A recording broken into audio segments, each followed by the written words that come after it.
تو آپ کی والدہ محترمہ آپ صلی اللہ علیہ وسلم کو لے کر مدینہ منورہ روانہ ہوئی تاکہ آپ کے والد حضرت عبداللہ کی قبر کی زیارت کر سکے۔ آپ پیچھے پڑھ کے آ چکے ہیں کہ نبی کریم صلی اللہ علیہ وسلم کے والد محترم کا انتقال کہاں پر ہوا تھا؟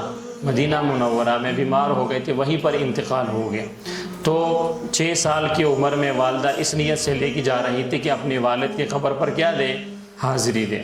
اس سفر میں آپ صلی اللہ علیہ وسلم اور آپ کی والدہ محترمہ کے ساتھ حضرت ام ایمن بھی تھی۔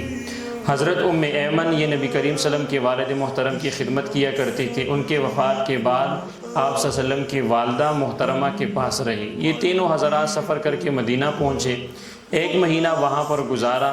وہاں نبی کریم صلی اللہ علیہ وسلم مقامی بچوں کے ساتھ کھیلا کرتے تھے۔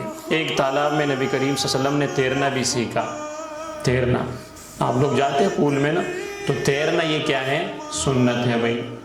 تیرنا آج کل سیلاب آیا ہوا ہے نا، تو جس کو تیرنا آتا ہے تو وہ آدمی بچ جاتا ہے۔